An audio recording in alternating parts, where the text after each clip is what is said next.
The city of Toronto was thrown into a tailspin when Toronto Mayor John Tory admitted to an illicit affair with a junior staff member. Hello, I'm Adrienne Batra. With me are Fraser Macdonald and Brian Lilley.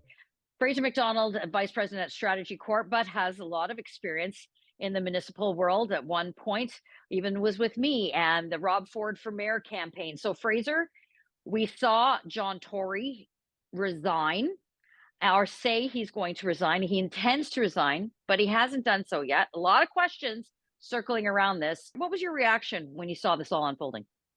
Well, certainly, I think I follow politics pretty closely, and I had no idea any of this was coming. I think many people who are even closer to the center of politics at City Hall were blindsided by this, at least until the last few days. So, complete shock, and we're still trying to figure out exactly where everything's going on this. So we're trying to figure all where all this lands, Brian. So, but Yeah. we all know, we've been doing this long enough to know that when a press release comes out that there's going to be an 8:30 press conference in the mayor's office, no good is coming certainly from that. But these rumors have been swirling around for some time. A lot of media sort of looking into the story. Now it's out there. It's been revealed that John Tory had an ongoing affair with a young staff member who's no longer in the office of the mayor. So if we just cut the ethics part of it out, the questionable judgment part of it out, what happens now? What happens now is, does John Tory resign? He hasn't submitted his letter of resignation to the clerk yet. And I was speaking with a lot of councillors over the weekend. I'm reaching out to all kinds of people and saying, okay, what goes on? What are the next steps? To be honest, a lot of the councillors didn't know. They were surprised, they were shocked, but also the city clerk who makes the final determination on all of this was out of town at one of their kids' weddings. So that the city clerk was in no position to be dealing with this. I'm sure they were. I'm sure he was, but all of this is up in the air. And now, of course, Tory's getting pushback. Councillors saying don't resign. I know that Premier Doug Ford would prefer he didn't resign. Lots of people I know who are heavy hitters in the political world say he shouldn't have resigned. So if Tory listens to them, he doesn't resign.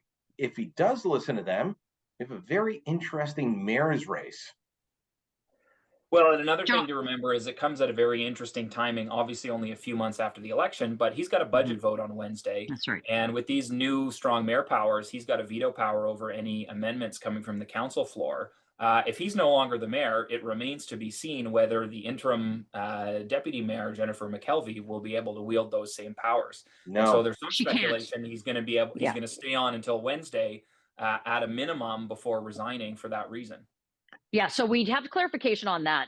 The interim mayor, the statutory mayor, will be Jennifer McKelvey, who's currently the deputy mayor. She will not have those transfer of powers. She will not get those strong mayor powers. So this comes then along this conversation.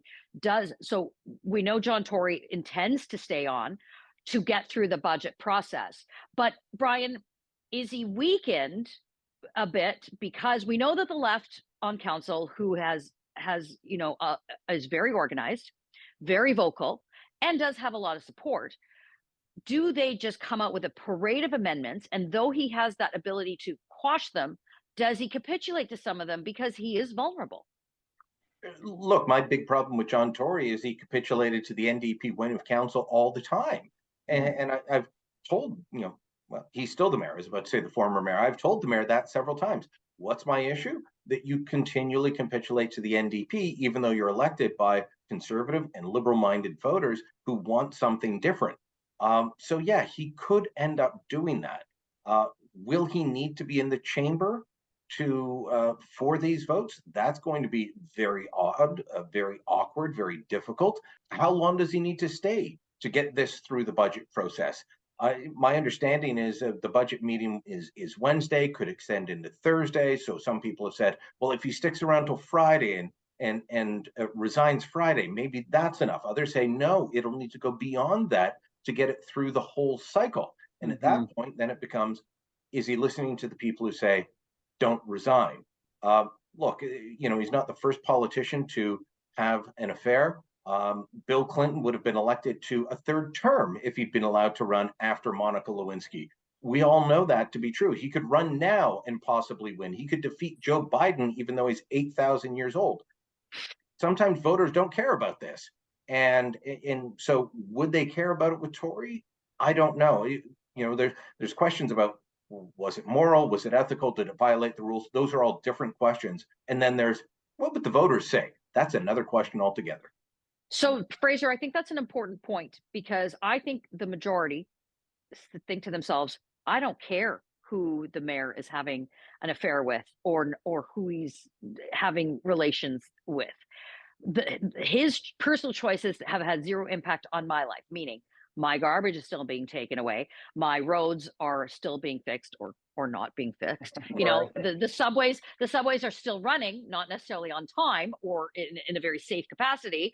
But that said, there is this idea that he didn't need to say, I'm resigning. He didn't need to go that far. So having the experience that you've had in various levels of government, you're a conservative strategist too now, did he need to say, I'm resigning, or could he have survived? Well, I think, I'm not aware of any specific legal or city hall rule that would have required him to resign because of, for instance, I think the main, what is perceived as being the biggest issue here is the inter-office romance where he's the superior or higher up in the hierarchy. There's no specific rule that requires you to resign or is a problem there. Now, the integrity commissioner may choose to investigate this, and trying to avoid that process might have been part of his calculation here. But I have a pretty high opinion of John Tory, notwithstanding the revelations of the last few days, and I tend to think here that what he's done is the honorable thing that is so rare these days, which is somebody saying, I have made a mistake, I'm going to take accountability, and I'm going to resign on principle.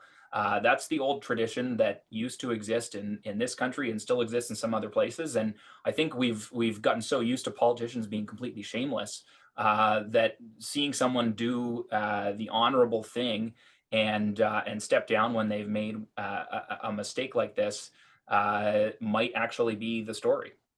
Brian, the last word to you. You've covered John Tory as mayor. You've covered John Tory when he was the leader of the Progressive Conservative Party of Ontario all those many years ago. I've worked with him at News Talk 1010. That's right. So we all know John Tory on a personal level and professional level. I have a considerable amount of respect for his service, no question. The questionable judgment he's had over the course of the last few years with having an affair with a junior staffer, that's a whole other level. But I want to ask you, in terms of this, does he stay, does he go? Knowing his history, what do you think he does? I would think that he would stick with the position that he's in, but he is under considerable pressure to stay. And we don't know what that's going to look like. I know that activists on the left and the right are trying to make sure that each side only has one candidate, but it's hard to corral that. I wrote up a story on the weekend for The Sun. I had 11 named candidates and I didn't have them all. And so you're either going to have somebody who represents the NDP or very left wing of the Liberal Party as the winner, or somebody who is able to bring together Liberal and Conservatives. And I haven't figured out who that person is yet. As I said, I had 11 names, and then others came to me after we published, including federal Liberal housing minister Ahmed Hussein, Kinga Surma in the Ontario PC cabinet. Her name's been floated. So all these people coming forward, does John Tory look and say, oh, I don't like any of these guys replacing me. I'll listen to the folks saying I'll stay. That is a possibility. I would imagine he'd stick with his original decision, but it's politics. There's a lot of egos. Anything's possible. Well, either way, shall he stay or shall he go? Toronto city politics just got very interesting again. Log on to Facebook and Twitter and let us know what you think, and go to thetorontosun.com for the latest on all the goings on at City Hall and coverage you will not find anywhere else.